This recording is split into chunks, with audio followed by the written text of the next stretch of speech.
ಯಾಕೆ ಅವನು ಹೊರಗೆ ಬಂದ ಅನ್ನೋದನ್ನು ಜಸ್ಟಿಫಿಕೇಶನ್ ಮಾಡ್ತಾರೆ. ಒಂದು ವೇಳೆ ಭಗವಂತ ಅಲ್ಲಿಂದ ಬರದೇ ಇದ್ದರೆ ಏನಾಗ್ತಿತ್ತು, ಏನು ಪರಿಸ್ಥಿತಿ? ಅದರ ಮುಂದಿನ ಏನಾಯಿತು ಅಂದರೆ, ಅವನು ಕಾಲಿನಿಂದ ಹೊಡೆದ, ಕೈಯಲ್ಲಿ ಖಡ್ಗ ಹಿಡ್ಕೊಂಡಿದ್ದ.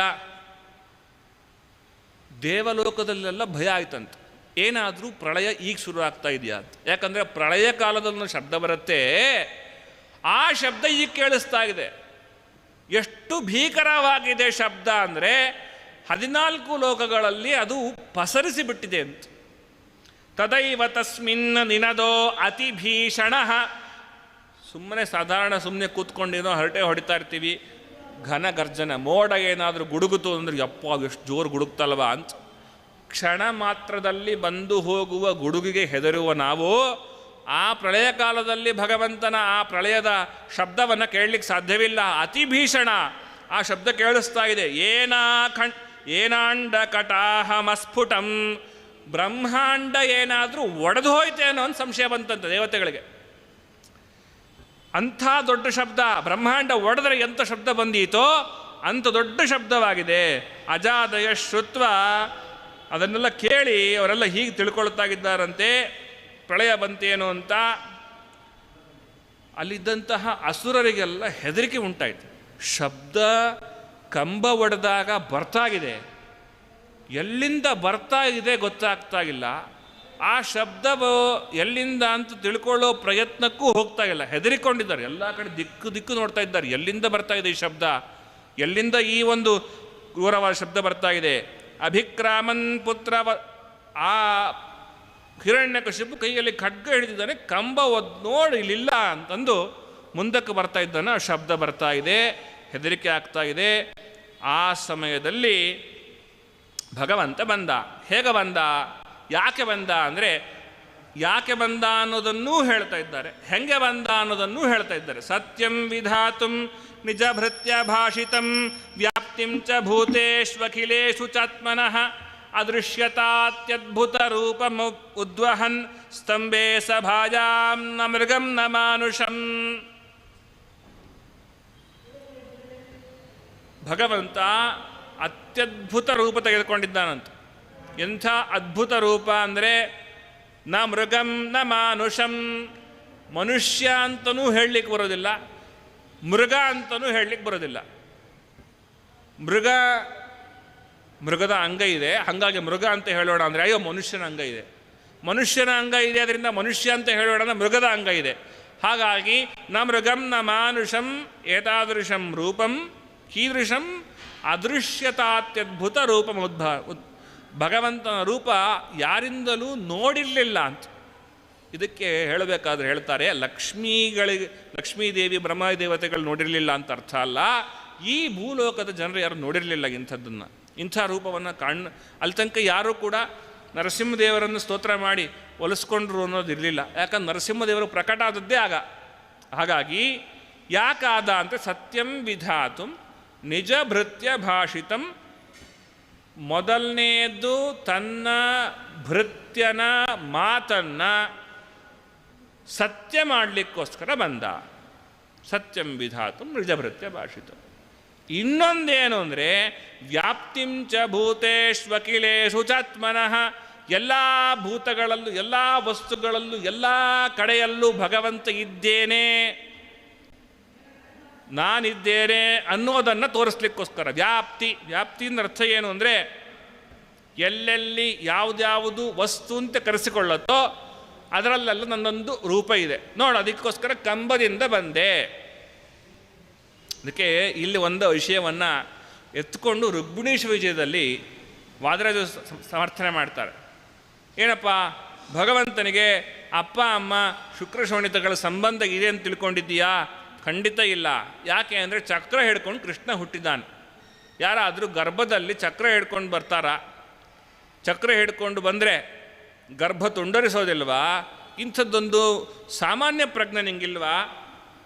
ಇದು ಕೃಷ್ಣನೇ ನರಸಿಂಹನಾಗಿ ಬಂದ, ಅಲ್ಲಿ ತಾನು ಸ್ಪಷ್ಟವಾಗಿ ಹೇಳಿದ್ದಾನೆ. ಕೂರ್ಮನಾಗಿ ಬಂದ, ಅಲ್ಲಿ ತಾನು ಸ್ಪಷ್ಟವಾಗಿ ಹೇಳಿದ್ದಾನೆ. ತನಗೆ ಯಾವುದೇ ರೀತಿಯಾದಂತಹ ತಂದೆ ತಾಯಿಗಳ ಅಪೇಕ್ಷೆ ಇಲ್ಲ. ಯಾಕೆ ಅದನ್ನು ಹೇಳ್ತಾರೆ ಇಲ್ಲಿ. ಅಲ್ಲಿಯೂ ಒಂದು ವಿಷಯ ಹೇಳ್ತಾರೆ, ಕಾಲಿನಿಂದ ಒದ್ದ ಅಂತ. ಯದಾ ನರಸಿಂಹಾಕೃತಿರ ವೀರಾಸೇತ್ ಪದಾಹತಾತ್ ಸ್ತಂಭವರಾಧಿಪೂರ್ವಂ ತದಾನುಕಾಸ್ತ್ರೀ ಸುಷುವೆ ಮುಕುಂದಂ ನ ಕಸ್ಯ ವೀರ್ಯಾದ್ ಅಜನಿಷ್ಠಕಾಯಃ. ಭಗವಂತನಿಗೊಂದು ಹೆಸರಿದೆ. ಶುಕ್ರಶೋಣಿತ ಸಂಪರ್ಕ ಇಲ್ಲದೆ ಯಾವುದೇ ರೀತಿಯಾದಂತಹ ಪ್ರಕೃತಿ ವಿಕೃತಿಗಳ ಸಂಬಂಧವಿಲ್ಲದೆ ಹುಟ್ಟುವ ಅವತಾರ ಮಾಡುವ ಸ್ವಭಾವದವನು, ಪ್ರಕಟವಾಗುವ ಸ್ವಭಾವದವನು. ಆ ನರಸಿಂಹ ಕಂಬದಿಂದ ಹೊರಗೆ ಬಂದಲ್ವಾ, ಆಗ ಯಾವ ಹೆಣ್ಣು ತಾನೇ ನರಸಿಂಹದೇವರನ್ನು ಹಡೆದ್ಲು? ತದಾನು ಕಾಸ್ತ್ರೀ ಸುಷುವೆ, ಯಾರು ತಾನೇ ಹಡಿತಾ ಇದ್ದಾಳೆ? ಯಾರೂ ಹಡೆದಿಲ್ಲ. ತೇನ ಏತತ್ ಜ್ಞಾಯತೆ, ನಾನು ಪ್ರಕಟ ಆಗಬೇಕಾದರೆ ಕೆಲವೊಂದು ಅವತಾರಗಳಲ್ಲಿ ವ್ಯಕ್ತಿಗಳನ್ನು ನಿಮಿತ್ತ ಮಾಡಿಕೊಳ್ತೇನೆ, ಕೆಲವು ಅವತಾರಗಳಲ್ಲಿ ವ್ಯಕ್ತಿಗಳನ್ನು ನಿಮಿತ್ತ ಮಾಡಿಕೊಳ್ಳೋದೇ ಇಲ್ಲ. ವ್ಯಕ್ತಿಗಳನ್ನು ನಿಮಿತ್ತ ಮಾಡಿಕೊಳ್ಳೋದೇನೂ ನಾನಿರಬಲ್ಲೆ. ನನಗೆ ನಿಮ್ಮಂತೆ ಅಪ್ಪ ಅಮ್ಮನ ಸಹಕಾರ ಬೇಕೇ ಬೇಕು ಅಂತಿಲ್ಲ. ಅಪ್ಪ ಅಮ್ಮ ಇದೆಲ್ಲವೂ ಕೂಡ ಸಂಸಾರದಲ್ಲಿರೋರ ಬಂಧ. ನನಗೆ ಸಂಸಾರ ಮೀರಿದ ನನಗಿದ್ಯಾವುದು ಕಟ್ಟುಪಾಡುಗಳಿಲ್ಲ ಅಂತ ಭಗವಂತ ತೋರಿಸಿಕೊಟ್ಟಿದ್ದಾನೆ ಎಂಬುವ ಪ್ರಮೇಯವನ್ನು ವಾದಿರಾಜ ಗುರು ಸಾರ್ವಭೌಮರು ನರಸಿಂಹಾವತಾರವನ್ನಿಟ್ಟುಕೊಂಡೇ ಸಮರ್ಥನೆಯನ್ನು 1ನೇ ಸರ್ಗದಲ್ಲಿ ರುಕ್ಮಿಣೀಶದಲ್ಲಿ ಮಾಡಿದ್ದಾರೆ. ಹಾಗಾಗಿ ಪ್ರತಿ ವಸ್ತುವಿನಲ್ಲೂ ನಾನಿದ್ದೇನೆ ಮತ್ತು ನಾನು ನನ್ನ ಭೃತ್ಯರಿಗೆ ಅಥವಾ ನನ್ನ ಭೃತ್ಯರಿಗೋಸ್ಕರ ನಾನು ಕೊಟ್ಟ ಮಾತು ಯಾವುದನ್ನೂ ನಾನು ಸುಳ್ಳು ಮಾಡೋದಿಲ್ಲ. ಭಗವಂತನಿಗೊಂದು ಹೆಸರಿದೆ, ಸತ್ಯಸಂಧ ಅಂತ. ಸಂಧ ಅಂದರೆ ನೆರವೇರಿಸೋನು, ಕರ್ಮ ಮಾಡೋನು. ಸತ್ಯ, ಅವನು ಯಾವುದನ್ನು ಚಿಂತಿಸ್ತಾನೋ, ಸತ್ಯ ಸಂಕಲ್ಪ, ಸತ್ಯಸಂಧ ಎಲ್ಲ ಭಗವಂತನ ಗುಣಗಳು. ಅವನು ಏನು ಚಿಂತನೆ ಮಾಡ್ತಾನೋ, ಅವನೇನು ಮನಸ್ಸಿನಲ್ಲಿ ದಿಟವಾಗಿ ನಿರ್ಧಾರ ಮಾಡ್ತಾನೋ ಅದನ್ನು ಮಾಡಿಯೇ ತೀರ್ತಾನೆ.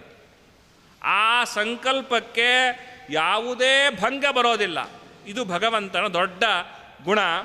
ಹಾಗಾಗಿ ನನ್ನ ನಿಜ ಭೃತ್ಯ ಭಾಷಿತಂ ಸತ್ಯಂ ವಿಧಾತುಂ, ಸತ್ಯ ಮಾಡಲಿಕ್ಕೋಸ್ಕರವಾಗಿ ಬಂದ.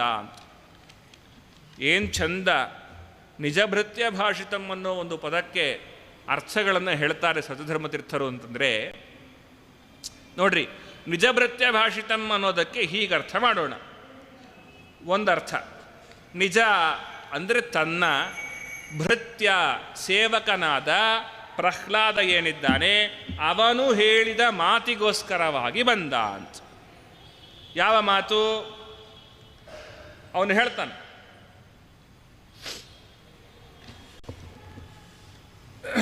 ಕೃಷ್ಣ ಸ್ತಂಭದಲ್ಲಿದ್ದಾನ? ಓ, ಕಂಬದಲ್ಲಿದ್ದಾನೆ. ಹೊಡಿಲ? ಹೊಡಿ. ಬರ್ತಾನೆ. ಏನಾನ ನಾವು ಇಷ್ಟು ಗ್ಯಾರಂಟಿಯಲ್ಲಿ ಹೇಳ್ಬೋದು ಅಂತಂದರೆ, ಖಂಡಿತ ನಾಳೆ ನಾನು ಬಂದೇ ಬರ್ತೀನಿ ಅಂತ ಹೇಳ್ತೀವಿ, ಬರೋದಿಲ್ಲ ಅಲ್ಲಿ ಕಾರ್ಯಕ್ರಮಕ್ಕೆ. ಅಥವಾ ನಾ ಇದನ್ನು ಮಾಡೇ ಮಾಡ್ತೀನಿ, ಖಂಡಿತ ಮಾಡೋದಿಲ್ಲ. ಆವಾಗ ಏನಂತಾರೆ ಜನ? ಸುಮ್ಮನೆ ಬೊಗಳೆ ಬಿಡ್ತಾರ್ರಿ, ಹೇಳ್ತಾರಷ್ಟೆ. ರಾಜಕಾರಣಿಗಳಿಗೆ ಹೇಳಲ್ವಾ, ಈ ಸಲ ಕೊಟ್ಟಿದ್ದೀವಿ ರೋಡ್ ಮಾಡಿಕೊಡ್ತಾರಂತೆ. ಸುಮ್ಮನೆ ಹೇಳ್ತಾರೆ, ತಿರುಗಿ ಕೂಡ ನೋಡಲ್ಲ. ಓಟ್ ಹಾಕ್ಸ್ಕೊಂಡು ಹೋದ್ಮೇಲೆ ಮತ್ತೆ ವಾಪಸ್ ನೋಡೋದೇ ಇಲ್ಲ ನಮ್ಮನ್ನು, ಅಲ್ವಾ? ಈ ಹಣೆಪಟ್ಟಿ ಬಂದದ್ದು ಯಾಕೆ?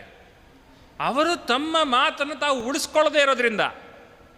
ಒಂದು ವೇಳೆ ಅವತ್ತು ಹಿರಣ್ಯಕಶಿಪು ಖಡ್ಗ ಹಿಡಿದು ನಿನ್ನನ್ನು ಕೊಲ್ತೇನೆ, ಈ ಕಂಬದಲ್ಲಿ ದೇವರಿದ್ದಾನ ತೋರಿಸು ಅಂತ ಕೇಳಿದಾಗ ಭಗವಂತ ಬರದೇ ಹೋಗಿದ್ದಿದ್ರೆ ಆಸ್ತಿಕ್ಯವೇ ಉಳಿತಾ ಇರಲಿಲ್ಲ. ಏನು ವಿಶ್ವಾಸ ಇಟ್ಕೊಳ್ತೀರಿ ಭಗವಂತ ಇದ್ದಾನೆ ಅಂತ? ಭಗವಂತ ಅಂದ, ನನ್ನ ಭೃತ್ಯ ಹೇಳಿದಾನೆ, ನನ್ನನ್ನು ಕೇಳಿದ ಹೇಳಿದಾನ, ಸ್ವಾಮಿ ನಾನು ನಿನ್ನ ಕರಿತೀನಲ್ಲಿ ನೀವು ಬರ್ತೀರಾ ಅಂತ ಕೇಳಿದ್ದಾನ? ಇಲ್ಲ, ಕೇಳಿದ ಕಂಬದಲ್ಲಿದ್ದಾನ ಅಂತ, ಇದ್ದಾನೆ ಅಂತ ನಿಶ್ಚಯವಾಗಿ ಹೇಳಿದ. ಒದ್ದ, ನನ್ನ ಭೃತ್ಯ ಹೇಳಿದ್ದಾನೆ, ಆ ಮಾತು ಸತ್ಯ ಮಾಡಬೇಕು ನಾನು. ಒಂದು ವೇಳೆ ಆ ಮಾತನ್ನು ಸತ್ಯ ಮಾಡದೇ ಹೋದರೆ ಭಗವಂತನ ಮೇಲೆ ವಿಶ್ವಾಸವೇ ಬರ್ತಾ ಇರಲಿಲ್ಲ. ಅದಕ್ಕೋಸ್ಕರ ಸತ್ಯಂ ವಿಧಾತುಂ ನಿಜ ಭೃತ್ಯ ಭಾಷಿತಂ ತನ್ನ ಭಕ್ತ ತನ್ನ ಭೃತ್ಯ ಪ್ರಹ್ಲಾದ ಹೇಳಿದ ಮಾತನ್ನು ಸತ್ಯ ಮಾಡುವುದಕ್ಕೋಸ್ಕರ ಬಂದ.